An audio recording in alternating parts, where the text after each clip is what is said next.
Katherine stared at the medical bill in her trembling hands. $8,000.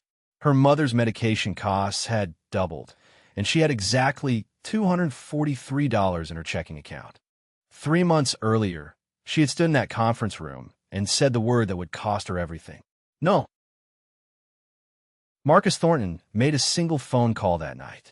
His voice was calm, controlled, deadly. I want her destroyed. Professionally. Completely. 3 months before everything fell apart, Katherine Hayes had been one of the most promising attorneys at Brennan & Associates. She walked through those halls with her head high, respected by colleagues, trusted by clients. She had worked for everything she had. "Katherine, we have a new client," Thomas Brennan said that morning. "Marcus Thornton, the real estate mogul. This account could be worth millions." Marcus Thornton entered the firm like he owned it. In a way, his money did. Everyone noticed. Everyone wanted to impress him. Katherine kept the first meeting strictly professional. She presented the case details, discussed strategy, maintained boundaries. But she felt his eyes on her the entire time. "Join me for dinner," Marcus said after the meeting. It sounded like an invitation, but felt like an expectation. "I appreciate the offer, Mr. Thornton, but I keep my professional and personal life separate." Katherine's voice was polite but clear. The second meeting, Marcus tried again. "Paris next weekend. First class. 5-star hotel. You deserve to be treated well, Katherine." "Mr. Thornton, I need you to understand that our relationship is strictly professional. I'm your attorney, nothing more." Her heart pounded, but her voice stayed steady. The third meeting, Marcus dropped all pretense. "I could take care of you, Katherine. Your mother's medical bills. Your brother's needs. Everything." Katherine felt her blood run cold. He had researched her, investigated her family, used her vulnerabilities as leverage. "I know exactly what you're offering, Mr. Thornton, and I'm telling you, with complete clarity, that I'm not for sale. Not at any price." Marcus actually laughed. "Everyone has a price, Katherine. You're just negotiating." He named a figure that would solve every problem she had. "You're not listening. I have integrity, Mr. Thornton. I have values that money can't buy. I need you to respect professional boundaries, or I'll have to withdraw from your case." The smile disappeared from Marcus's face. For the first time in years, someone had genuinely rejected him. His expression turned to ice. "Do you have any idea who I am?" His voice was quiet, dangerous. "Do you understand what you're throwing away?" Katherine walked out of that room with her dignity intact. But deep in her chest, fear whispered that this wasn't over. She had no idea how right she was. Before we continue with what happened next, she would love to know where you're watching from. Drop your city or country in the comments. And if you want to see how this story unfolds, hit that like button and subscribe, because what Marcus did next changed everything.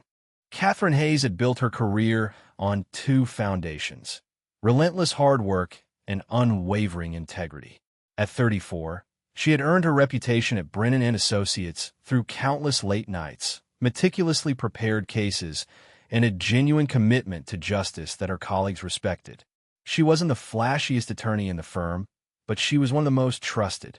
Clients sought her out not just for her legal expertise, but for her honesty. In a world where shortcuts were common, Katherine had always chosen the harder right over the easier wrong. Every evening after work, Katherine drove to the small house she had grown up in. Her mother, Helen, sat in her favorite armchair by the window, the same spot where she had read bedtime stories years ago. The medical equipment was new, the pill organizer a recent addition, but Helen's warm smile remained unchanged. "How was your day, sweetheart?" Helen asked, as she always did. Katherine helped her mother with her evening medication, counting out pills that cost more than most people's car payments. Helen never complained about the pain, never mentioned the financial burden. Her faith remained steady as a lighthouse. David came home from his job at the local library, his face lighting up when he saw his sister. Despite the cerebral palsy that made simple tasks challenging, he insisted on helping with dinner. Katherine watched him carefully arrange the silverware, each placement taking concentration and effort. "I got Employee of the Month," he announced proudly, showing her certificate. Katherine hugged him tight, her heart swelling. This was why she worked so hard. This was everything that mattered. Her family had faced challenges that would have broken others, but they had each other, and somehow, that had always been enough. Sunday mornings meant First Baptist Church on Maple Street, the same church where Katherine had been baptized, where her father's funeral had been held, where she had found strength during the darkest times. She sat in the third pew, the same spot her family had occupied for 20 years. Pastor James Mitchell's sermon spoke about standing firm in conviction, about choosing the narrow path even when the wide road looked easier. Katherine listened, unaware that those words would be tested sooner than she imagined. After service, the congregation gathered for coffee. These were her people, her community, the foundation that had shaped who she was. "You look tired, Katherine," Pastor James observed gently, handing her a cup of coffee. She smiled, trying to hide the weight she carried. "Just busy season at work, Pastor. Nothing I can't handle." He studied her with the knowing eyes of someone who had counseled hundreds of troubled souls. "Remember, child, God doesn't call us to carry burdens alone. That's what community is for." Katherine nodded, grateful for his wisdom, but unable to fully share the financial pressures that kept her awake at night. The medical bills, the therapy costs for David, the mortgage on her mother's house that she had quietly taken over. She was holding everything together with prayer and determination, but some days the cracks showed. Monday morning, Thomas Brennan called an all-hands meeting. His expression carried the excitement of a hunter who had spotted prize game. "Ladies and gentlemen, we've just landed Marcus Thornton." A murmur rippled through the conference room. Everyone knew that name. Thornton Real Estate Development had reshaped Chicago's skyline, turned declining neighborhoods into luxury destinations, built an empire worth billions. "This is our biggest client acquisition in 5 years," Thomas continued, his eyes gleaming. "His legal needs alone could sustain this firm for the next decade. I expect everyone's A-game. This account is priority one." Katherine listened with professional interest, unaware that this client would become her nightmare. "Did you see Thomas's face?" Rachel Kim whispered as they walked back to their offices. Rachel had been Katherine's closest friend since law school, one of the few people who knew about her family situation. "He looked like he just won the lottery." Katherine laughed softly. "Big clients mean big billable hours, which means less sleep for us." Rachel paused, lowering her voice. "I've heard things about Thornton. He's brilliant in business, but he's also known for being difficult. Expects everyone to bend to his will." Katherine shrugged. "As long as he pays his bills and follows legal advice, I can work with difficult." She had no idea how wrong that assumption was. Marcus Thornton arrived at the firm on Wednesday afternoon. Katherine was in her office when she heard the subtle shift in the office atmosphere, the way conversations paused, the way people straightened their posture. Power had entered the building, and everyone felt it. He moved through the lobby like royalty inspecting a newly acquired territory, his custom suit probably worth more than Katherine's entire wardrobe. Thomas Brennan personally escorted him, laughing too loudly at something Marcus said. Katherine watched from her doorway, studying the man who would be her client. He was handsome in that polished, calculated way that wealth could buy. But there was something in his eyes, a coldness that no amount of charm could quite hide. The first meeting was scheduled for 2 o'clock. Katherine entered the conference room with her case files prepared, her presentation rehearsed. Marcus Thornton sat at the head of the table as if he owned it, which, given the fees he would be paying, perhaps he did. Thomas made introductions. "Mr. Thornton, this is Katherine Hayes, one of our finest corporate attorneys. She'll be lead counsel on your development projects." Marcus's eyes lingered on Katherine longer than necessary. "A pleasure," he said, his smile not quite reaching his eyes. Katherine maintained her professional composure. "Mr. Thornton, I've reviewed the preliminary documents. Let's discuss your upcoming River North development and the zoning challenges we'll need to address." Katherine walked him through the legal landscape, pointing out potential obstacles and strategies. She was thorough, professional, confident, but throughout the presentation, she felt Marcus's gaze on her in a way that had nothing to do with zoning laws. "You're very impressive, Katherine," he interrupted mid-explanation. "Beautiful and brilliant. That's a rare combination." The comment hung in the air awkwardly. Thomas laughed nervously. Katherine kept her expression neutral. Thank you, Mr. Thornton. As I was saying about the environmental impact assessment. She redirected firmly back to business, but she had felt the shift. This wasn't going to be a normal client relationship. Thomas stayed after Marcus left, his expression serious. Katherine, this account is crucial. I need you to keep him happy. The words felt like a warning. The second meeting was supposed to be about contract revisions. Instead, Marcus spent the first 10 minutes describing a restaurant in Milan. Piccolo Sogno, he said, leaning back in his conference room chair. 3 Michelin stars. I have a private table reserved for Friday evening. The chef prepares a tasting menu that's absolutely extraordinary. Join me, Katherine. We could discuss the contracts over proper Italian wine. His tone made it clear this wasn't about business. Katherine kept her eyes on the legal documents spread before her. That's very generous, Mr. Thornton, but I'm afraid I have family commitments this weekend. However, I'd be happy to schedule additional office hours to review these contracts thoroughly. She kept her voice pleasant, professional, giving him an easy out to save face. Marcus didn't take the out. Family commitments, he repeated, as if testing the words. Your mother's illness must be challenging. And your brother, David, isn't it? Working at the library. Katherine's blood ran cold. She hadn't mentioned her family. He had researched her, dug into her personal life. My family is not relevant to your legal matters, Mr. Thornton, she said carefully. Now, regarding Clause 7 in the development agreement. She redirected firmly, but her hands trembled slightly as she turned the pages. Marcus smiled, recognizing he had unsettled her. That seemed to be his goal. For the rest of the meeting, he behaved professionally, but Katherine couldn't shake the feeling that he was playing a game where she didn't know the rules. 3 days later, a package arrived at Katherine's office. Inside the elegant box was a diamond bracelet that probably cost more than her annual salary. The card read simply, "For a brilliant attorney. Looking forward to our next meeting. MT." Katherine stared at it, her stomach churning. This wasn't a client gift. This was a statement, a test, a line being crossed. She immediately called Marcus's office to return it. His assistant sounded surprised. Mr. Thornton doesn't usually accept returns on gifts, she said hesitantly. This isn't a gift I can accept, Katherine replied firmly. Please arrange for pickup, or I'll have it couriered back. Within an hour, a messenger retrieved the box. Katherine hoped that would send a clear message. It didn't.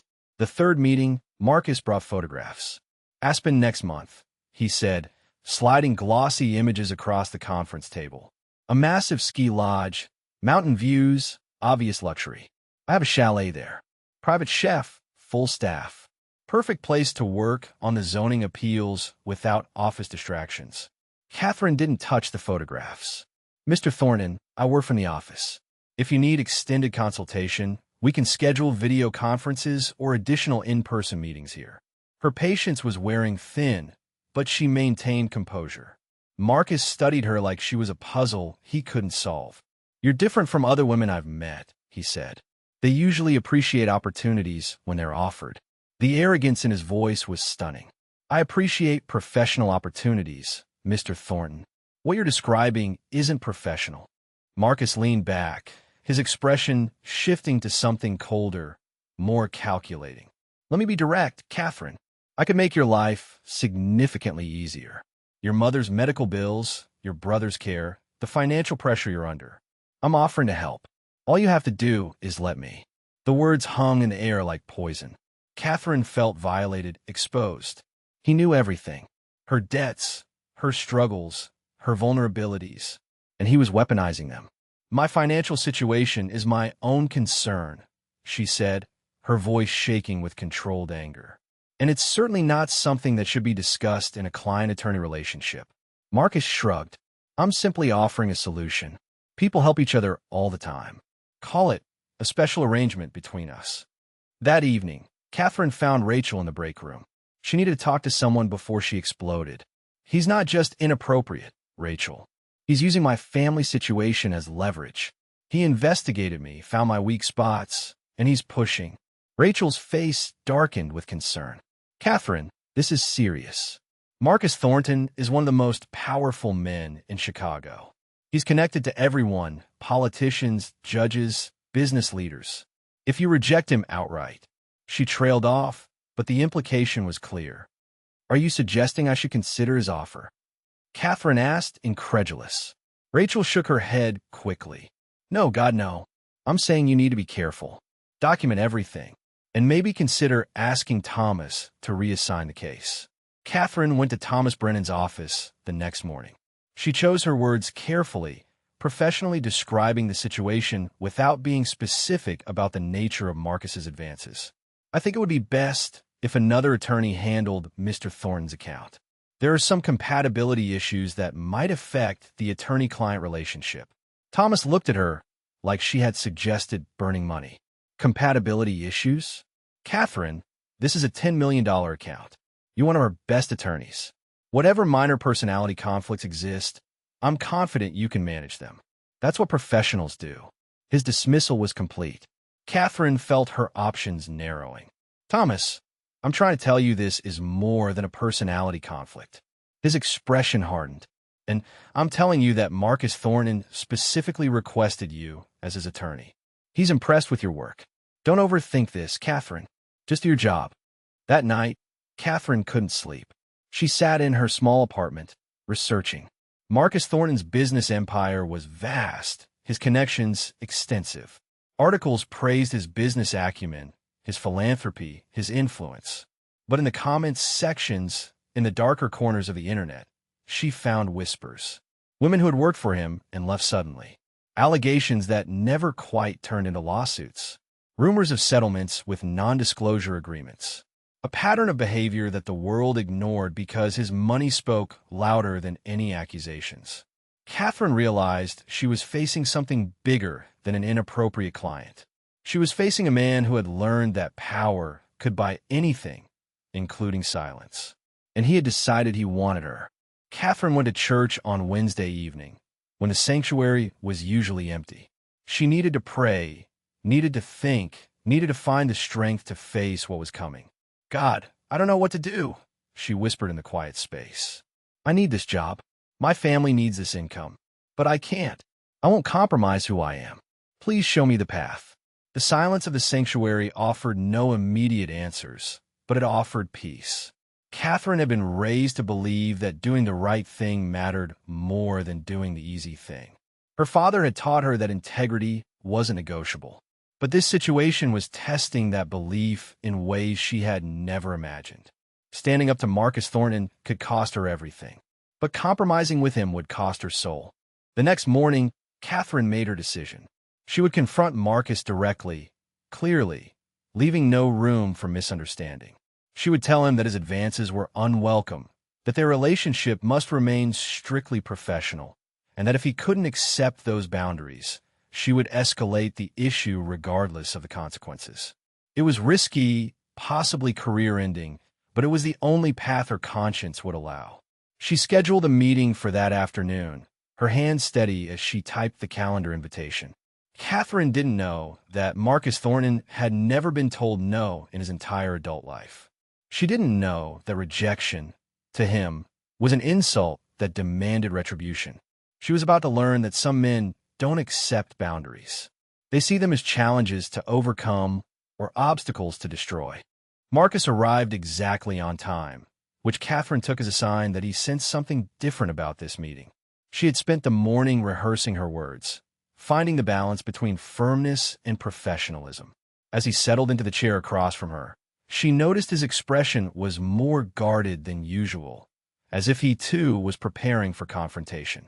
"Thank you for meeting with me, Mr. Thornton," Katherine began, her voice steady despite her racing heart. "I think we need to have a frank conversation about the nature of our professional relationship." Marcus leaned back, that familiar, calculating look in his eyes. "I'm listening," he said simply. The air in the room felt charged, electric with unspoken tension. Katherine took a breath, knowing that what she said next would change everything. Before Katherine could continue, Marcus interrupted. "Actually, Katherine, I'm glad you called this meeting. I've been thinking about our situation as well." He reached into his briefcase and pulled out a document, sliding it across the table.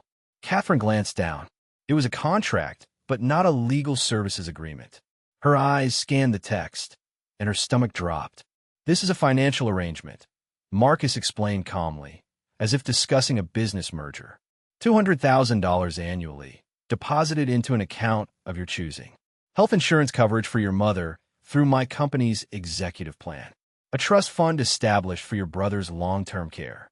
In exchange, you would be available to me as I require. For dinners, travel, companionship.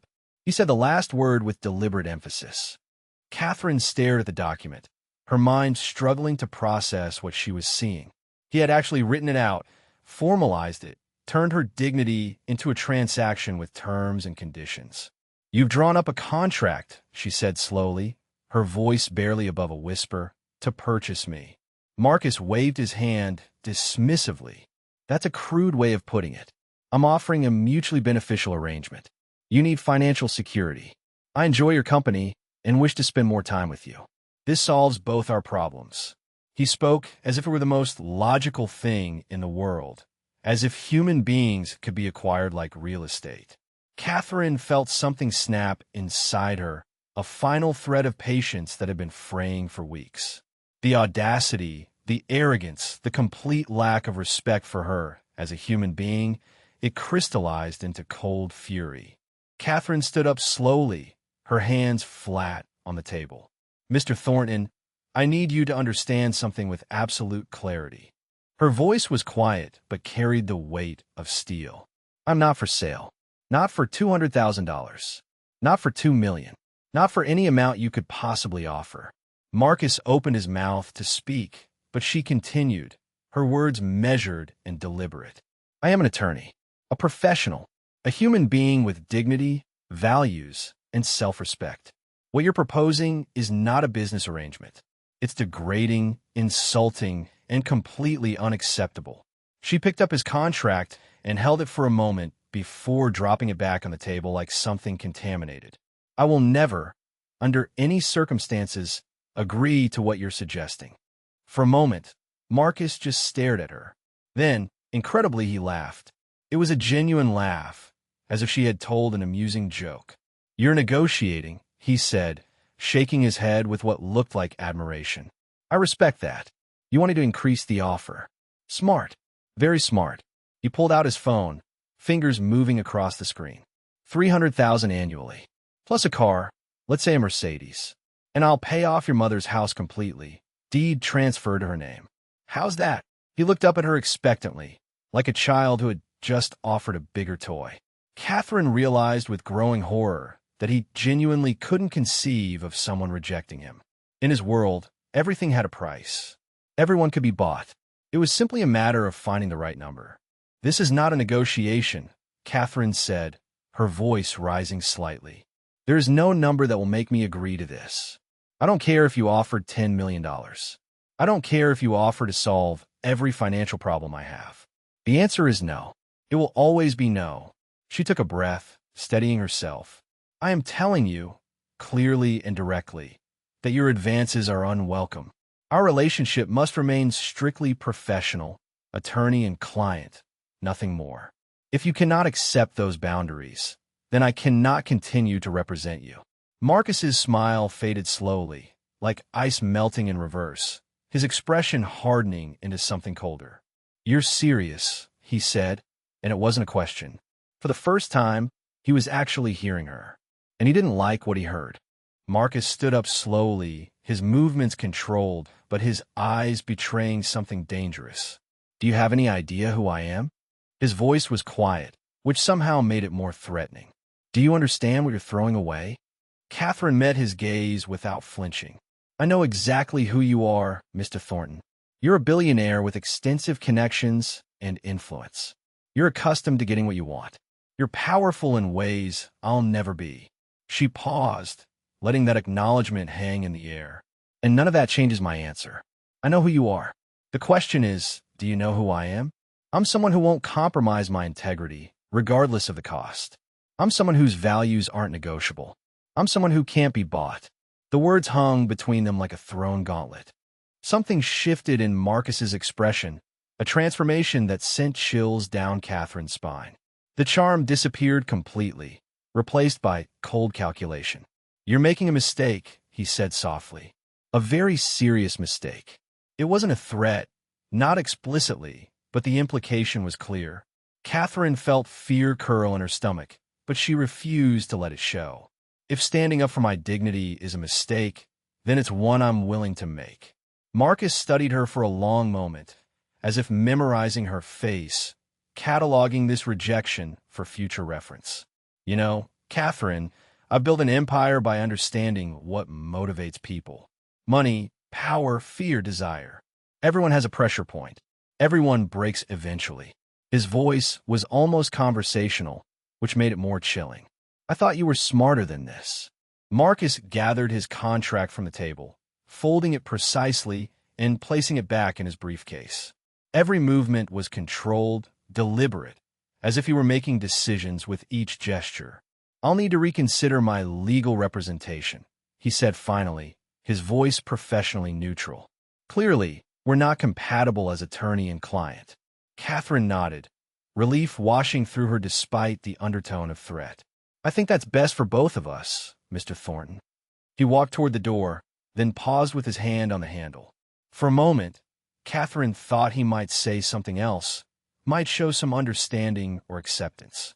Instead, he simply looked at her with an expression she couldn't quite read. Cold, calculating, final. "You should have taken the offer when you had the chance," he said quietly. Then he was gone, the door closing behind him with a soft click that sounded like a cell door locking. Catherine stood alone in the conference room as darkness gathered outside the windows. Her hand was shaking now that the confrontation was over, adrenaline draining from her system. She had done it. She had stood up to Marcus Thornton, rejected his money and his power, defended her integrity. She should have felt triumphant.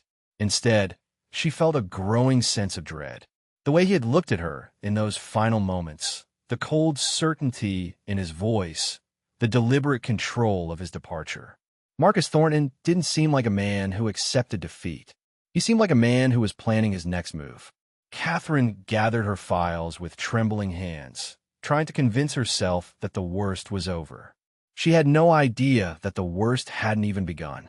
She had just made an enemy of one of the most powerful men in Chicago, and he had all the time and resources in the world to make her regret it.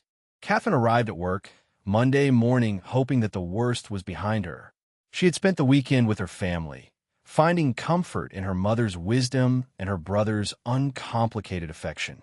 Helen had listened to a carefully edited version of the situation and simply said, "You did the right thing, sweetheart. The right thing is rarely the easy thing." Those words had given Catherine strength. But as she walked through the office hallways, she noticed something off. Colleagues who normally greeted her warmly suddenly found their phones fascinating. Sandra from accounting, who usually stopped to chat about weekend plans, hurried past with a barely mumbled hello. The atmosphere felt charged wrong. Catherine told herself she was being paranoid, but the feeling of unease only grew as the morning progressed. At 9:30, Thomas Brennan's assistant appeared at Catherine's door. "Mr. Brennan needs to see you immediately." The woman's face was carefully neutral, which told Catherine everything she needed to know. Something was very wrong. She walked to Thomas's office, her heart pounding. He didn't invite her to sit. What the hell happened with Marcus Thornton? His voice was tight, controlled fury barely contained. Catherine had never seen him this angry. He withdrew his account Friday afternoon. Not just withdrew, Catherine. He called personally to tell me that Brennan and Associates was unprofessional, unreliable, and incompetent. Then, over the weekend, 3 of our other major clients terminated their contracts. 3. In 2 days. Thomas's face was red, a vein pulsing at his temple. "Those clients have no connection to Thornton," Catherine said, though even as she spoke, she knew how naive that sounded. Thomas laughed bitterly. "No connection? Marcus Thornton knows everyone who matters in this city. He sits on boards with these people. They golf together, attend the same charity galas, belong to the same clubs. When a man like that whispers that a firm mishandled his case, people listen." Thomas leaned forward, his hands flat on his desk. "So, I'm going to ask you again, Catherine. What'd you do? What happened in that meeting? Katherine chose her words carefully, aware that her career balanced on this moment. Mr. Thornton made advances that were inappropriate for an attorney-client relationship. I declined and maintained professional boundaries. He chose to terminate his contract as a result. Thomas stared at her for a long moment. Advances, he repeated slowly. Katherine, Marcus Thornton is worth $3 billion. He could have any woman he wants. You're telling me he jeopardized a major legal relationship because you wouldn't have dinner with him? The skepticism in his voice was clear, and worse, the implication that she should have felt flattered, should have been more accommodating. Katherine felt anger rising. I'm telling you that he made inappropriate propositions. I declined professionally, and he reacted poorly. That's what happened. Thomas rubbed his face, looking suddenly older. Did he touch you? Say something explicitly sexual? Do we have ground for a harassment claim? Katherine hesitated. Marcus had been too smart for that. Everything was deniable, reframable as business propositions or friendly gestures. He was careful, Katherine admitted. Nothing that would hold up legally. But his intentions were clear, and when I rejected them, he retaliated. Thomas was quiet for a moment, and when he spoke again, his voice was colder. Katherine, I'm going to be blunt. This firm has lost millions in potential revenue because of what happened between you and Thornton. The other partners are furious. They're asking questions I can't answer. He paused, and Katherine heard what he wasn't saying. Are you asking me to resign? She asked quietly. Thomas shook his head. Not yet, but I need you to understand the position you've put us in. Maybe you were right to set boundaries. Maybe Thornton crossed a line. But the reality is we just lost 4 major clients, and you're the common denominator. People are going to draw conclusions. The next few days were torture. Katherine became acutely aware of whispered conversations that stopped when she approached, of meetings she wasn't invited to anymore, of the way people's eyes followed her through the office. The rumors started small, but grew with each retelling. She heard fragments in the bathroom, in the break room, through thin office walls. She must have done something really inappropriate. Apparently, she came on to him, and he rejected her. I heard she tried to blackmail him. She's always acted like she was better than everyone else. The stories bore no resemblance to reality, but they spread like wildfire. Katherine tried to defend herself, to tell the truth, but found that people had already made up their minds. A victim narrative was less interesting than a scandal. Only Rachel remained loyal. She found Katherine in the break room on Wednesday afternoon, when Katherine was fighting back tears of frustration and exhaustion. I know what really happened, Rachel said quietly, and I know what they're saying isn't true. Katherine felt a wave of gratitude, so strong it almost broke her composure. Thank you, she whispered. Rachel glanced around to make sure they were alone. Katherine, it's worse than you know. I have a friend at Morrison & Cole. She said they were about to make you an offer for their corporate division. Top salary, partner track. But the offer was pulled yesterday. No explanation given. Katherine's blood ran cold. How would they even know to pull it? I never told anyone I was considering other firms. Rachel's expression was grim. Someone's making calls, Katherine. Someone with enough influence to close doors before you even know they're open. Marcus Thornton sat across from Richard Morrison at the University Club, swirling 30-year-old scotch in a crystal glass. I thought you should know, Marcus said conversationally, I had a troubling experience with Brennan & Associates. Specifically with one of their attorneys, Katherine Hayes. Richard leaned forward with interest. Oh, I've heard good things about her work. Marcus's expression was carefully constructed concern. Professionally, perhaps, but there were some ethical issues. Attempts to leverage the attorney-client relationship inappropriately. I'd hate to see a respected firm like yours make the mistake of bringing her on. He let the implication hang in the air, vague enough to be deniable, specific enough to plant doubt. Richard frowned. That's disappointing. We were actually considering her for a position. Marcus smiled sympathetically. I'd recommend looking elsewhere. Just friendly advice between colleagues. By Friday, the atmosphere at Brennan & Associates had become unbearable. Katherine sat in a partnership meeting where case assignments were distributed, and her name was conspicuously absent from a list. When she raised her hand to ask about her caseload, Thomas barely looked at her. "We're redistributing some responsibilities to balance workload," he said vaguely. Katherine understood. She was being frozen out, pushed aside, made irrelevant. After the meeting, she overheard two junior partners talking in the hallway. They can't fire her without cause, but they can make her quit. Give it 2 weeks. She'll be gone. Katherine stood frozen, listening to her career being discussed like a problem to be solved, a stain to be removed. She thought about her mother's medical bills, her brother's care needs, the mortgage payment due in 10 days. That evening, Katherine sat alone in her office as darkness fell outside. She had started packing her personal items, not because she had been fired, but because she could read the writing on the wall. Her phone buzzed with a text from her mother asking if she was coming for dinner. Katherine stared at the message, wondering how she would tell Helen that everything was falling apart. She had done the right thing. She had stood up for her values, refused to compromise her integrity, and she was being destroyed for it. The unfairness of it burned in her chest like acid. Marcus Thornton had faced no consequences for his behavior. Instead, he was systematically dismantling her life with strategic precision, and there was nothing she could do to stop him.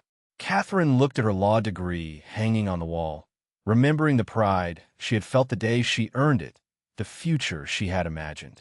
That future was dying, and she was helpless to save it. 3 weeks after the Marcus Thornton situation exploded, Thomas Brennan called Katherine into his office one final time. She knew before he spoke what was coming. His inability to meet her eyes, the HR representative standing awkwardly by the door, the manila folder on his desk. "Katherine, the firm has made the difficult decision to let you go," Thomas said, his voice professionally neutral. "We're implementing cost-cutting measures across several departments." Katherine felt the words hit her like physical blows. "Cost-cutting," she repeated quietly. They both knew it was a lie. Thomas had hired 2 new associates just last week. "Your severance package is outlined here," the HR representative said, sliding papers across the desk. 2 weeks' pay and continuation of benefits for 30 days. 30 days. Katherine's mother's medication alone cost more than her severance would cover. Rachel helped Katherine pack her office that afternoon. 10 years of career memories fit into 3 cardboard boxes. Photos with colleagues who now avoided eye contact. Awards for cases she had won. The coffee mug David had given her that said "World's Best Sister."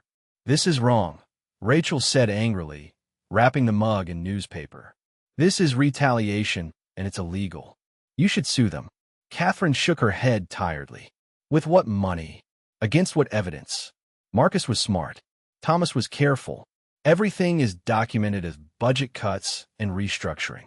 She picked up her law degree from the wall, the glass reflecting her exhausted face. "Besides, even if I won, my reputation is destroyed.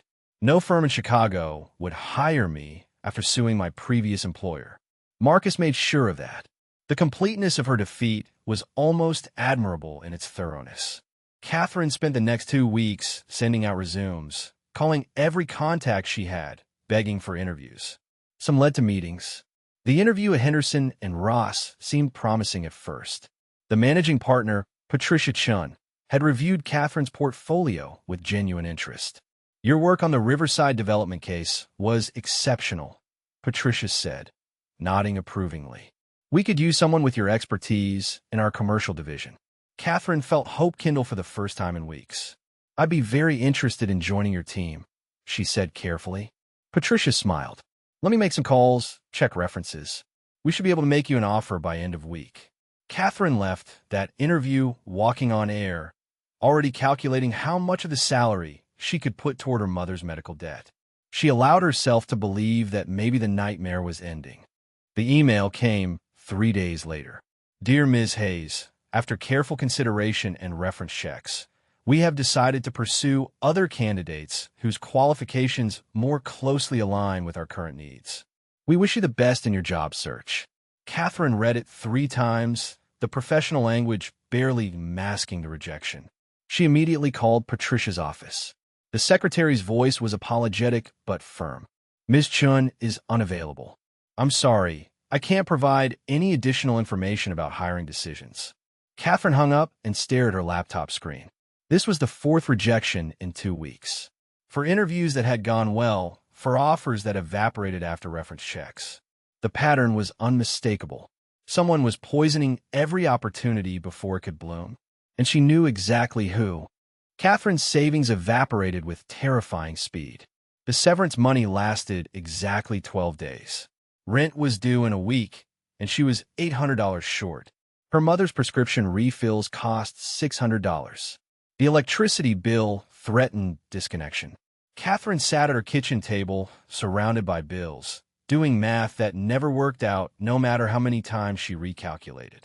She had sold her jewelry, the few valuable pieces she owned. She had canceled her gym membership, her streaming services, everything non-essential. She ate rice and beans, the cheapest meal she could make. But it wasn't enough. The math simply didn't work. Without income, she was drowning. She thought about selling her car, but she needed it for job interviews. She thought about asking friends for loans, but pride and shame held her back. Every path forward seemed blocked. Katherine had been avoiding her family, making excuses not to visit, but she couldn't hide forever. When she finally went to her mother's house for dinner, Helen took one look at her face and knew. "Sweetheart, what's wrong?" Katherine tried to hold it together, tried to maintain the facade that everything was fine, but the concern in her mother's eyes broke something inside her. The whole story came out, edited but honest. The harassment, the rejection, the retaliation, the job loss, the impossible situation she was in. David listened with growing distress. "But you didn't do anything wrong," he said, his voice confused and upset. "You just told him no. People are allowed to say no." His simple understanding made Katherine want to cry. Yes, people were allowed to say no. But apparently, when you said no to someone powerful, you paid a price. Helen reached across the table and took Katherine's hands. "Listen to me carefully," her mother said, her voice firm despite her frailty. "What happened to you is unjust. It's cruel, and I'm furious on your behalf." Katherine felt tears spill over. "But Mom, I'm failing. I can't pay your medical bills. I can't help David. I can't even keep my own lights on. What was the point of doing the right thing if it destroyed everything?" Helen squeezed her hands tighter. "The point is that you can still look at yourself in the mirror, sweetheart. The point is that your soul is intact, even if your bank account isn't. Money can be earned back. Self-respect, once sold, can never be repurchased." She paused, her eyes intense. "I would rather be poor and honest than wealthy and compromised. And I raise you to feel the same way." Katherine found herself in Pastor James's office 2 days later, drawn there by desperation and a need for answers she couldn't find anywhere else. "I did what I thought God wanted," she said, her voice breaking. "I stood up for my values. I refused to compromise my integrity. And I've been punished for it in every possible way. Where's the justice in that? Where's the blessing that's supposed to come from doing right?"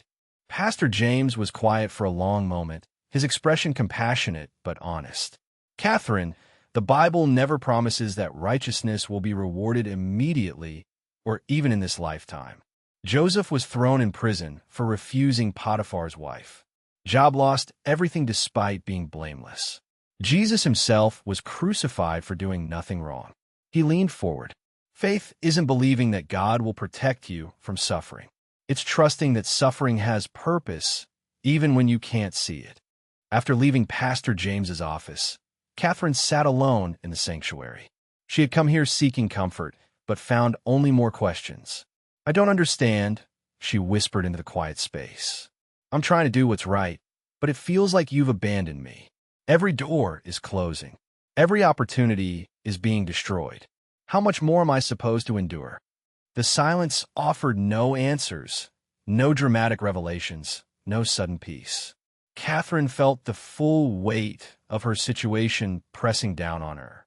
She was 34 years old, unemployed, nearly broke, with a family depending on her and a powerful enemy determined to ruin her completely.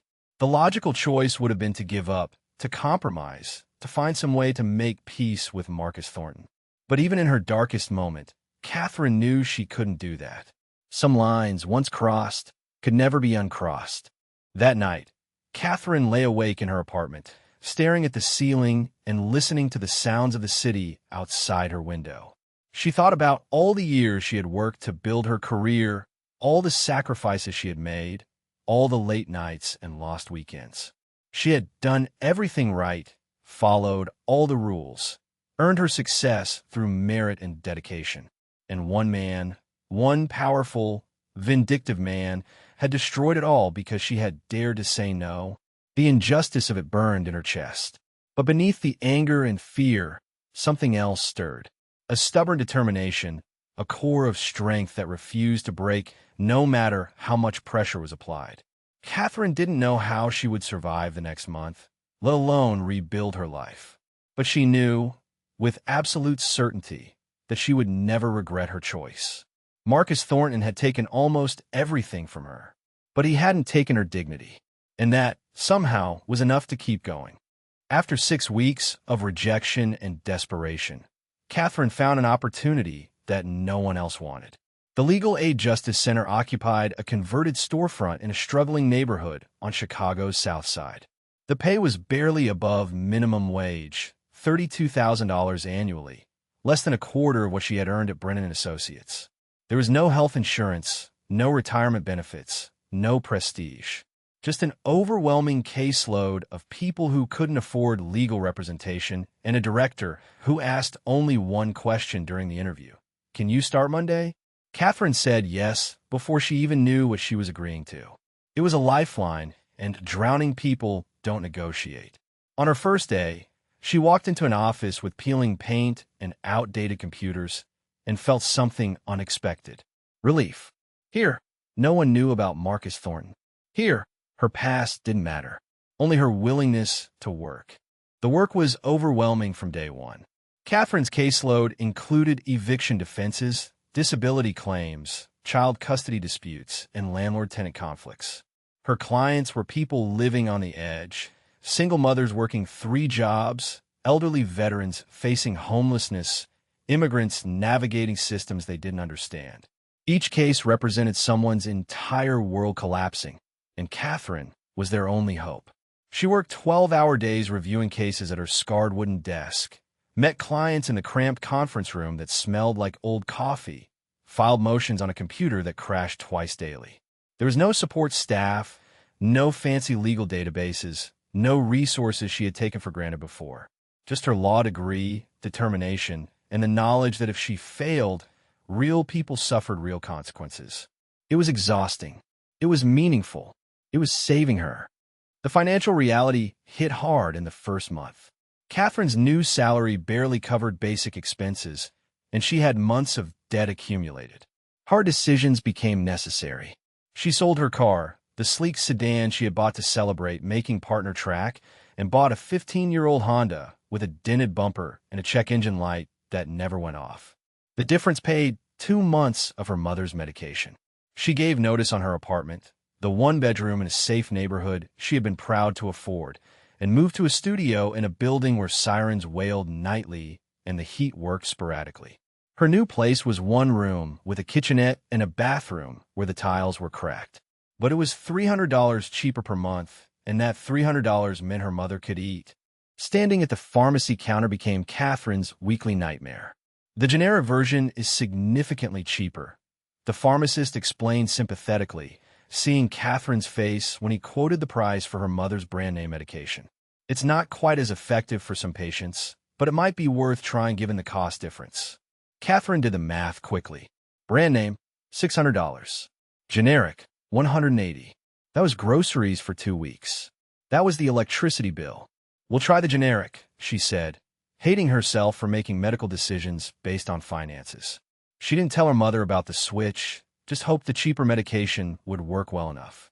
Every compromise felt like a small betrayal, a piece of dignity traded for survival. But survival wasn't negotiable. David tried to help in every way he could. He took on extra hours at the library despite the physical strain it caused him. He brought groceries when he visited, casual gifts he pretended were impulse purchases, though Katherine knew he had carefully budgeted for them. Helen cooked meals and sent Katherine home with containers of food, nutritious dishes that stretched Catherine's grocery budget. "We're family," Helen said simply when Katherine tried to protest. "We take care of each other." Her mother's faith remained unshaken despite the circumstances. While Katherine struggled with anger and doubt, Helen seemed certain that this trial had purpose. "God is refining you, sweetheart," she said one evening, her hands gentle on Katherine's face. "Like gold and fire. The process is painful, but what emerges is stronger and more valuable." Katherine wanted to believe her, wanted that certainty, but mostly she just felt tired and broke. Despite the financial struggle, Katherine discovered something unexpected in her new work, purpose that felt deeper than anything she had experienced in corporate law. Her clients weren't faceless corporations worried about profit margins. They were Maria Rodriguez, a housekeeper fighting to keep custody of her daughter after an abusive ex-husband hired an expensive attorney. They were James Washington, a 68-year-old veteran being evicted from rent-controlled housing after 40 years because a developer wanted to demolish the building. They were real people with real pain, and Katherine's work directly impacted their lives. When she won a case, she didn't save a company money. She saved a family from homelessness. She kept a child with her mother. She gave someone hope when they had none left. It didn't pay the bills, but it fed something in her soul that had been starving. 3 months into her new position, Katherine took on a case that would change everything. The Johnson family had lived in their apartment for 6 years, always paid rent on time, never caused problems. Then suddenly they received an eviction notice claiming building code violations that made the unit uninhabitable.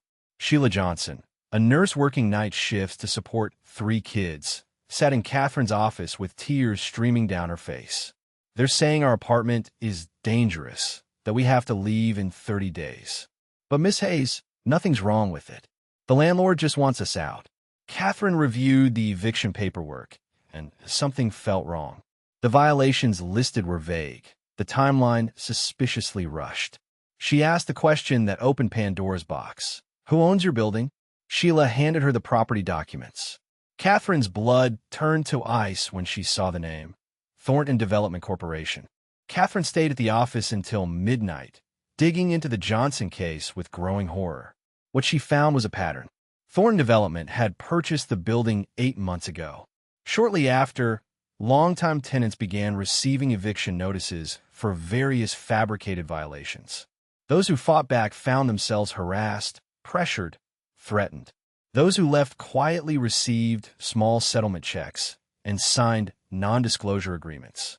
The building was being emptied systematically to make way for luxury condos that would rent for triple the current rates. It was legal on paper, barely, but morally bankrupt, and it was Marcus Thornton's standard operating procedure. Katherine sat back in her chair, staring at the evidence before her. She had spent months avoiding any thought of Marcus, trying to move forward to heal. Now here he was again, his empire crushing vulnerable people the same way he had crushed her. Only these people had even less power to fight back. Katherine called a meeting with all the tenants from the Thornton-owned building. 15 families showed up, their stories heartbreakingly similar.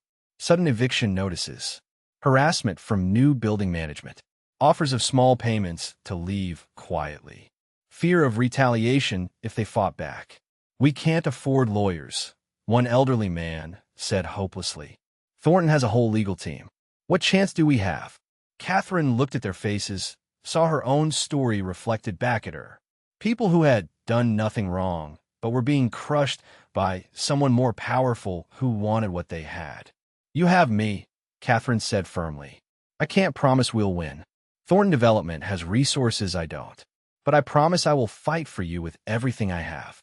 She didn't tell them about her history with Marcus Thornton. They didn't need to know that this case was personal. They just needed to know someone was finally on their side. That night, in her tiny studio apartment, Katherine spread case files across her floor and began building her strategy. She knew what she was walking into. Taking on Marcus Thornton again, even indirectly, even through his company, was dangerous. He had destroyed her career once. He could do worse this time. But as she read through the testimonies of families being displaced, children being forced to change schools, Elderly people being pushed from homes they had lived in for decades. Katherine felt something she hadn't felt in months. Not just anger, though that was there. Not just determination, though that too burned bright.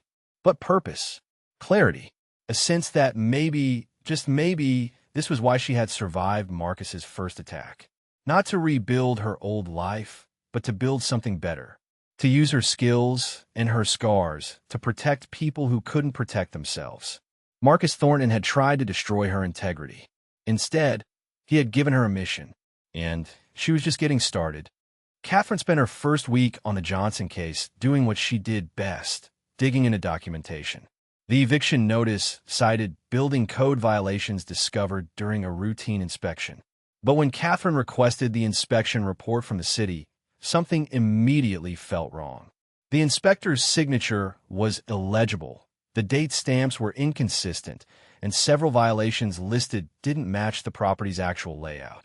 She had seen sloppy paperwork before, but this wasn't sloppiness. This was intentional obfuscation. Katherine cross-referenced the inspector's badge number with city records. The inspector had conducted 43 inspections in the past year. 37 of them were for properties owned by Thornton Development. And 35 of those inspections found violations requiring immediate tenant evacuation. The statistical improbability was staggering. Either Thornton owned the worst-maintained buildings in Chicago, or something deeply corrupt was happening. Katherine's instinct screamed that it was the latter.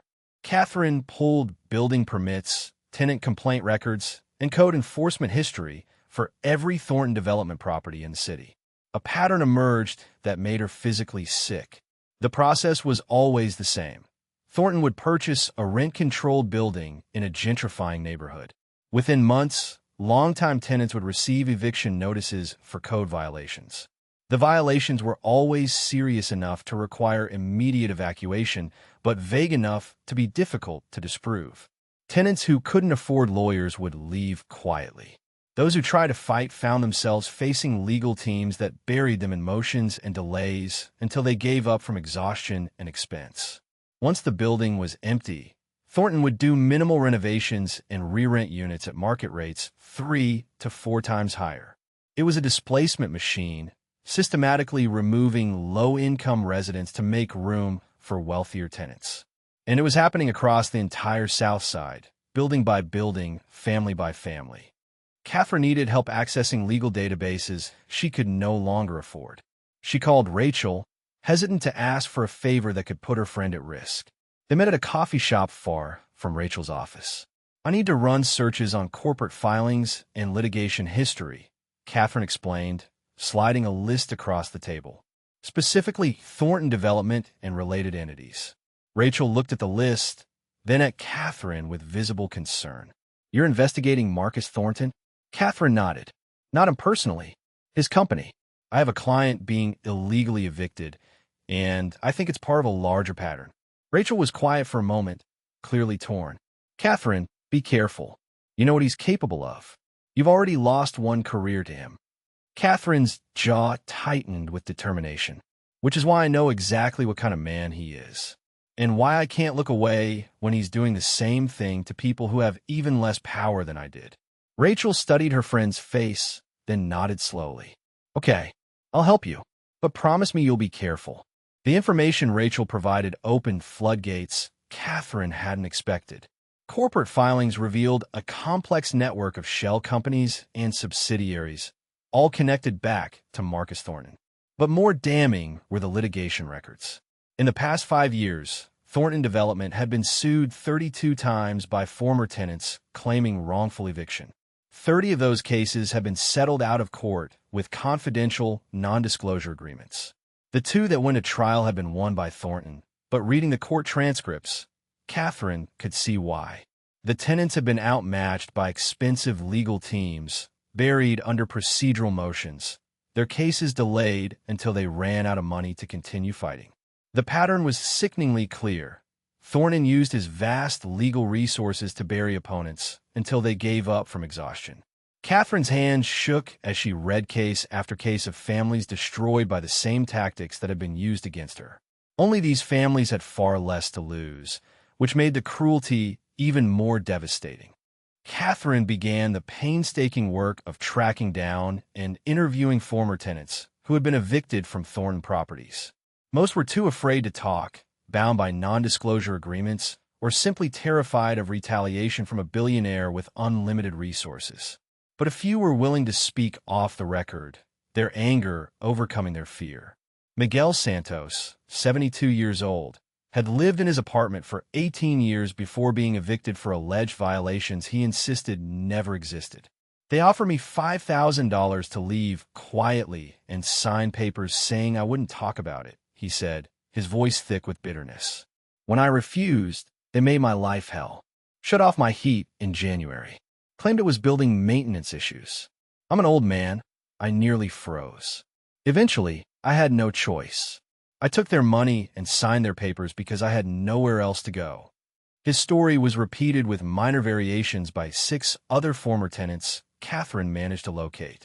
Each one painted the same picture of systematic harassment and coercion. The breakthrough came from an unexpected source that changed everything. A former property manager for Thornton Development agreed to meet Katherine in a public park, too nervous to be seen anywhere near her office or identified in any way. I quit 3 months ago because I couldn't do it anymore, the woman said, her hands twisting anxiously in her lap as she kept glancing around. They gave me cash bonuses for every tenant I convinced to leave voluntarily. They told me to ignore legitimate maintenance requests, so building conditions would deteriorate naturally.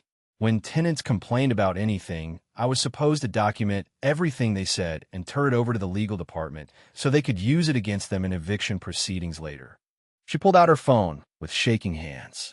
I kept copies of emails, instructions from corporate about exactly how to pressure tenants, which ones to target first.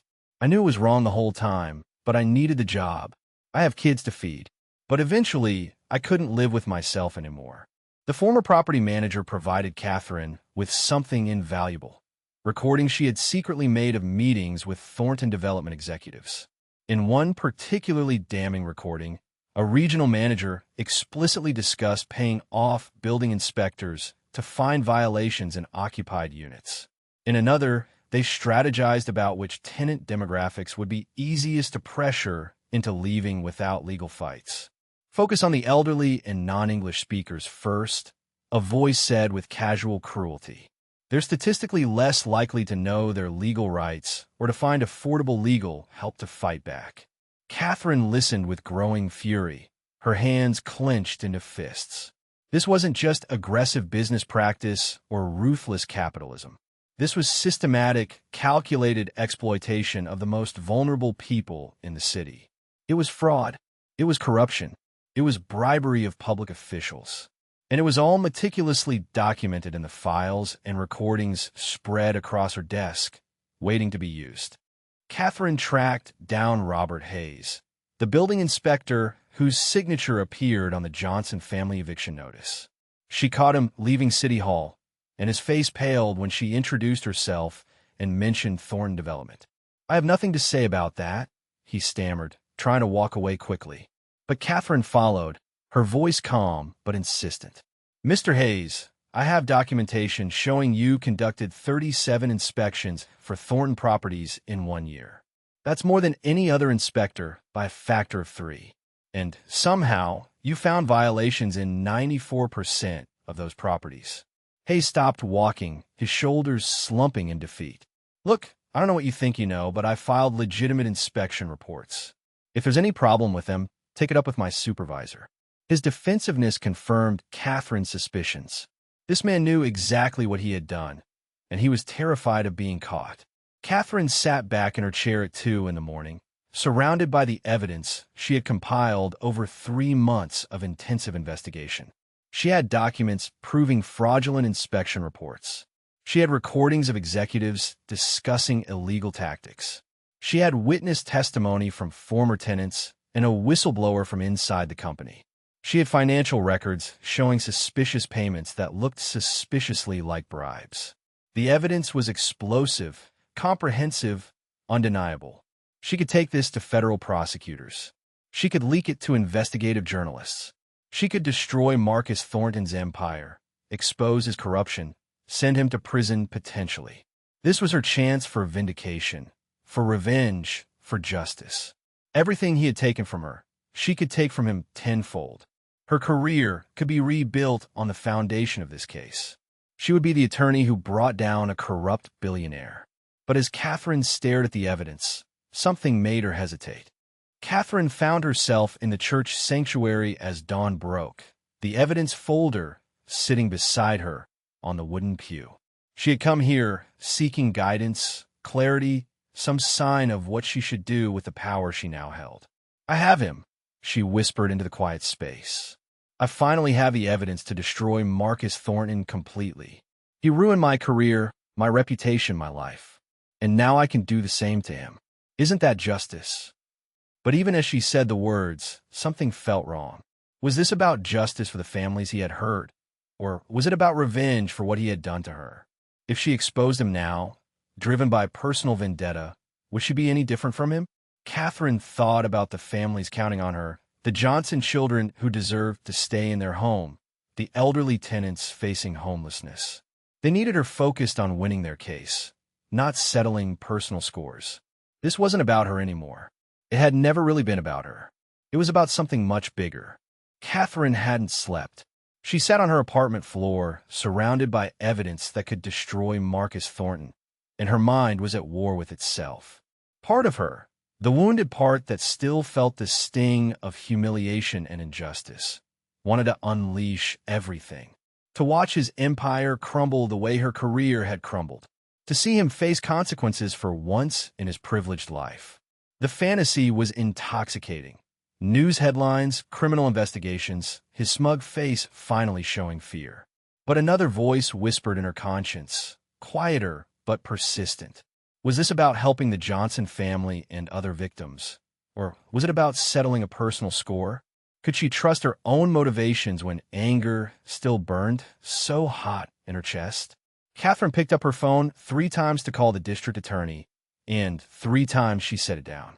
Something held her back, and she needed to understand what it was before she made a move she couldn't take back. Katherine found herself in Pastor James's office again, this time carrying the weight of a decision that felt too heavy to make alone. "I have evidence that could destroy the man who destroyed me," she said without preamble. "Evidence of real crimes, real harm to innocent people. But Pastor, I don't know if I'm pursuing justice or just dressed up revenge." Pastor James listened carefully as she explained the situation, his expression thoughtful. "That's a profound question, Katherine," he said slowly. "And I'm glad you're asking it. Many people in your position wouldn't." He leaned forward, his eyes kind but serious. "Let me ask you this. If Marcus Thornton had never hurt you personally, if you came across this evidence about harm to these families from a stranger's company, would you still feel this same urgency to act?" Katherine opened her mouth to say yes immediately, then stopped. Would she? The honest answer wasn't as clear as she wanted it to be. Pastor James didn't wait for her answer. Scripture tells us that vengeance belongs to God, not to us. But it also tells us to speak up for those who cannot speak for themselves, to defend the rights of the poor and needy. Sometimes justice and revenge can look very similar from the outside. The difference is in the heart. He paused, choosing his words carefully. "Katherine, I can't tell you what to do. This isn't a simple situation with a clear right answer. But I can tell you to examine your motivations honestly. If you use this evidence, will it be because these families need an advocate or because you need vindication? Both might be true. The question is which one is driving you." Katherine felt tears prick her eyes. "I want both," she admitted.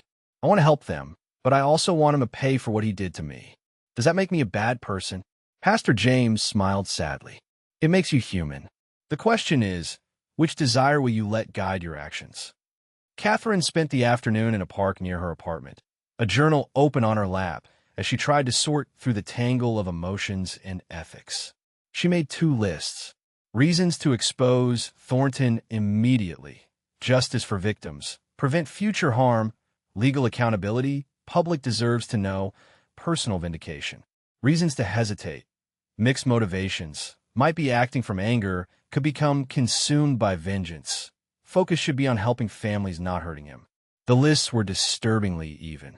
Katherine stared at the words she had written, trying to see past her own bias. If she was honest, really honest, some part of her wanted Marcus Thornton to suffer because he had made her suffer. That desire for payback felt toxic, dangerous. It felt like letting him corrupt her into becoming someone she didn't want to be. But did recognizing that feeling mean she should ignore the evidence? Wasn't that just another way of letting him win? Katherine drove to her mother's house that evening, needing Helen's wisdom more than ever. They sat at the kitchen table with tea, and Katherine poured out the whole situation. The evidence, the victims, the power she now held, the confusion about her own motivations. Helen listened without interrupting, her weathered hands wrapped around her mug. When Katherine finished, Helen was quiet for a long moment. "You're asking the wrong question, sweetheart," she finally said.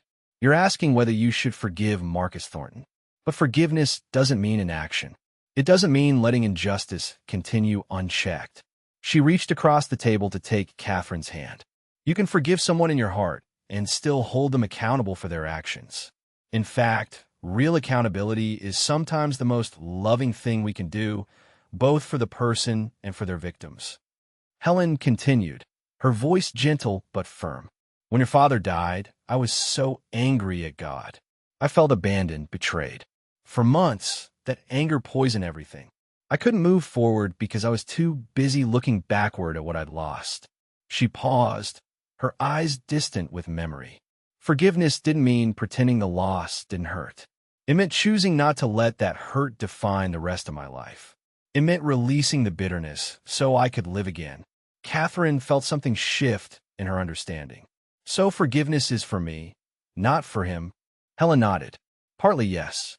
Holding on to rage is like drinking poison and expecting the other person to die. But Katherine, here's what you need to understand. Forgiveness doesn't mean Marcus Thornton faces no consequences. It means you're not consumed by the need to be the one who delivers them." She squeezed Katherine's hand. "You can pursue justice without being driven by vengeance. The two aren't the same thing." That night, Katherine returned to the church sanctuary alone. She knelt in the front pew, finally ready to pray with honesty instead of confusion. "God, I don't know if what I'm feeling is righteous anger or just rage dressed up in better clothes," she whispered into the darkness. "I want justice, but I also want revenge. I want to help these families, but I also want to hurt the man who hurt me." The admission felt like releasing pressure from a wound. "Show me the difference. Help me see clearly. If I'm supposed to use this evidence, let be for the right reasons. And if those reasons include some personal vindication, help me be honest about that too." For the first time in months, Katherine felt a sense of peace settle over her. Not certainty about what to do, but clarity about who she wanted to be in the doing of it. She couldn't control Marcus Thornton's actions or fate, but she could control her own heart and motivations. The next morning, David surprised Katherine at her office with coffee and breakfast. He had taken the morning off from the library, worried about his sister. "You've been so stressed lately," he said, setting the coffee on her desk. "I wanted to check on you." Katherine felt overwhelmed by his simple kindness. "I'm okay, David. Just working through something difficult." He looked at the files on her desk, then at her face. "You're trying to decide if helping people is worth it, even if it costs you more, aren't you?" His insight, as always, was startlingly direct. Katherine nodded. "Something like that." David smiled. "You taught me that doing the right thing isn't always easy. You've been showing me that my whole life, Katherine. Whatever you decide, I know it'll be the right thing because you're the one deciding it." His faith in her was humbling and strengthening at the same time. Katherine met Rachel for lunch, needing her friend's practical perspective alongside the spiritual guidance she had received. "I think I've been so focused on whether using this evidence makes me as bad as Thornton that I've lost sight of the actual question," Katherine said. "Which is?" Rachel prompted. "Whether these families deserve an advocate regardless of my personal history with their landlord." Rachel nodded slowly. "That's the real question, isn't it? And I think you already know the answer." Katherine didn't know. These families needed help. The Johnsons deserved to stay in their home. Future tenants deserve protection from predatory practices. That truth existed independent of her personal grievances. But Rachel, how do I pursue this without being consumed by hatred? How do I stay focused on helping them instead of hurting him? Rachel smiled. By remembering every day why you're doing it. By making it about the families, not about Marcus. And by letting go of the outcome once you've done your part. Katherine sat at her small desk that evening and wrote out a plan. She would use the evidence, but she would use it strategically and ethically. Her focus would be winning the Johnson family's case and protecting future tenants. If that meant Marcus Thornton faced legal consequences, so be it. But that would be a byproduct of pursuing justice, not the goal itself.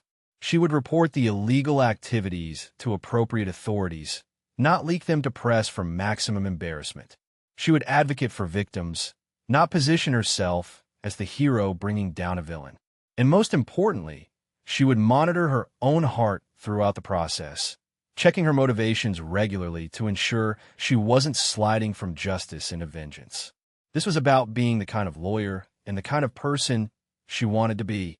It was about using her skills to protect people who couldn't protect themselves. Marcus Thornton had tried to buy her, then tried to break her. He had failed at both. And now she would show him why integrity, the thing he couldn't understand, was the most powerful weapon of all. Katherine chose her path carefully and deliberately. No press leaks, no dramatic public exposures, no grandstanding.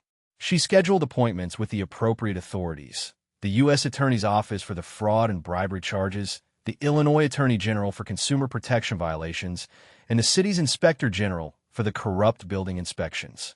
She presented her evidence professionally, methodically, letting the documents speak for themselves. The prosecutors were impressed by the thoroughness of her investigation. This is some of the most comprehensive documentation I've seen in a case like this, the assistant U.S. attorney said, reviewing the recordings and financial records. How long did this take you to compile? Katherine smiled slightly. 3 months of 12-hour days. But I had motivation. She didn't elaborate on what that motivation was. They didn't need to know this was personal. They just needed to know it was solid. After filing the official complaints, Katherine made one more call. She dialed the main number for Thornton Development and asked for Marcus Thornton directly. His assistant tried to screen her.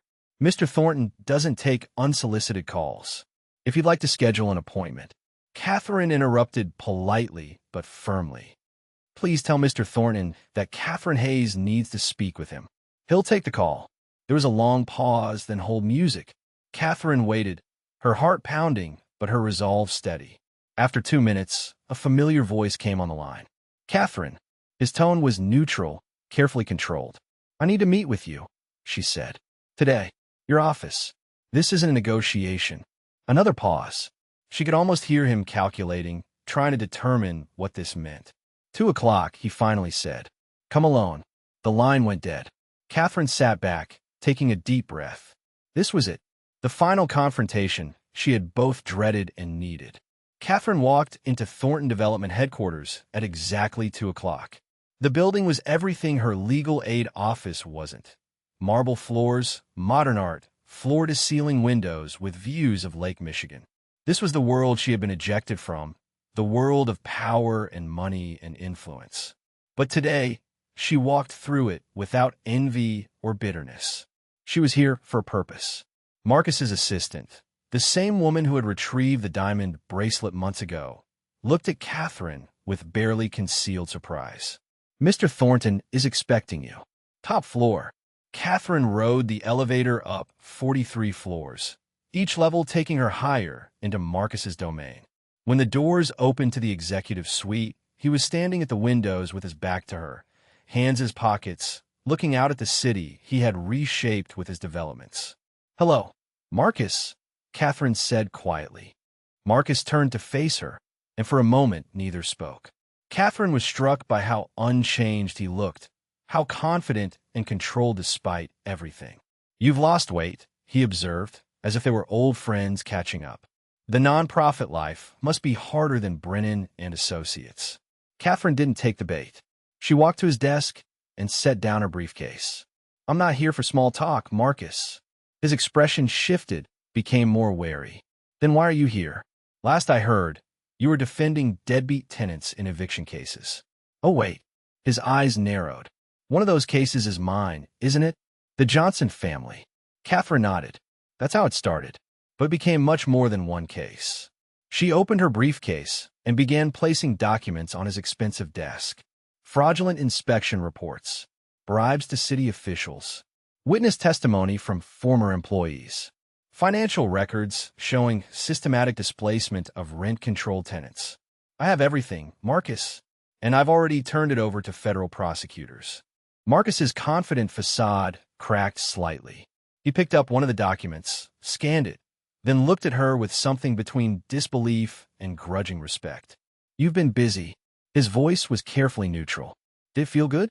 Getting your revenge. Katherine shook her head. This isn't revenge, Marcus. This is accountability. There's a difference. He laughed, but it sounded hollow. Come on, Katherine. You expect me to believe you did all this out of pure altruism? After what happened between us? You wanted to take me down. Katherine met his eyes steadily. Part of me did, yes. I'd be lying if I said otherwise. You destroyed my career, my reputation, my financial security, everything I had worked for. So yes, there was a moment when I wanted to destroy you back. She paused. But that's not why I'm here. I'm here because you've hurt hundreds of families. Because you've abused your power systematically. Because someone needed to stop you, and I was in a position to do it. Marcus's expression hardened with anger. You self-righteous hypocrite. You think you're better than me? You think your poverty makes you morally superior? He stood up, his voice rising. I built an empire from nothing. I created thousands of jobs. I've donated millions to charity. What have you done besides defend people too incompetent to pay their rent on time? Katherine didn't flinch. I've helped families stay in their homes. I've stood up for people who couldn't stand up for themselves. And I've maintained my integrity even when it cost me everything I had. She leaned forward slightly. That's what you've never understood, Marcus. Not everything is for sale. Not everyone can be bought or bullied. Some of us actually believe in things more important than profit. Her words hit him like physical blows. No one had spoken to him this way in years, maybe ever. People deferred to him, feared him, wanted things from him. But Katherine wanted nothing he could offer. Katherine's voice softened slightly. But I'm not here just to accuse you, Marcus. I'm here to offer you something you didn't offer me, a choice. She gestured to the documents on his desk.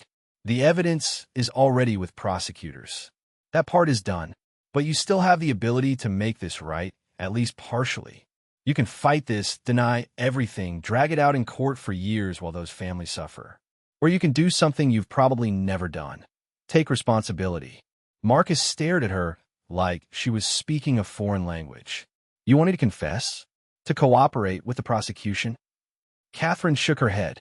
I want you to compensate the families you've displaced. Voluntarily. Before you're forced to. I want you to reform your company's practices.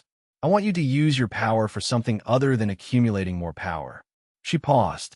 I'm not naive enough to think you'll become a saint. But maybe you can become less of a villain. Marcus sat down slowly, his anger deflating into something more complex. Confusion. Maybe even the first glimmers of shame. Why? He asked quietly. Why are you giving me this chance? After everything I did to you? Katherine considered the question carefully. Because destroying you won't undo what you did to me. It won't give me back the career I lost or the months of suffering. Revenge is empty. Marcus, it feels like it should satisfy, but it doesn't. She picked up her briefcase, preparing to leave. I'm giving you this chance because someone gave me chances when I didn't deserve them. Because I believe people can change if they choose to. And because holding on to hatred for you was poisoning me more than it was hurting you. She walked toward the door, then turned back. You asked me once if I knew who you were. I think the real question is, do you know who you want to be? She left him sitting alone in his office, surrounded by evidence of his misdeeds, and faced with the first real choice he'd had in years. 6 months later, Katherine's life looked very different, though not in the way she once would have measured success. She still worked at the Legal Aid Justice Center, still drove a car with a check engine light, still lived in a small studio apartment. The Johnson family had won their case. Marcus Thornton's company faced multiple investigations and had agreed to a settlement fund for displaced families. Marcus himself had stepped back from day-to-day operations. Whether from legal pressure or genuine reflection, Katherine didn't know. She had kept her focus on her clients, on the work that mattered. Her mother's health had stabilized on the generic medication. David had been promoted to head librarian at his branch. And Katherine had found something she hadn't expected: peace. Not the peace of having everything, but the deeper peace of being comfortable with who she was and the choices she had made. She would never be wealthy, never have the prestige she once had, but she had integrity intact and purpose fulfilled. On a Sunday afternoon, Katherine stood in the church fellowship hall, surrounded by her community. The Johnson family was there, their children playing with David, who had become their favorite volunteer reading tutor.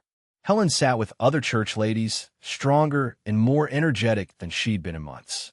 Pastor James caught Katherine's eye from across the room and smiled, a look of pride and approval.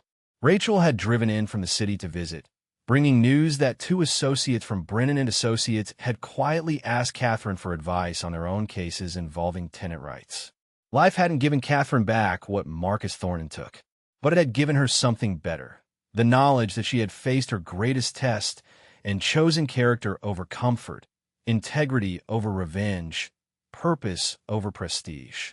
She had learned that real strength wasn't in how much power you could accumulate, but in how you used whatever power you had. Marcus Thornton had $3 billion and an empire. Katherine Hayes had a studio apartment and a calling. And she knew, beyond any doubt, which one of them was truly wealthy. She had learned that integrity does have a price, sometimes a steep one, but it also has a value that nothing can diminish: the ability to look yourself in the mirror and like who you see looking back. Before we go, she would love to hear your thoughts. What did you think of her journey?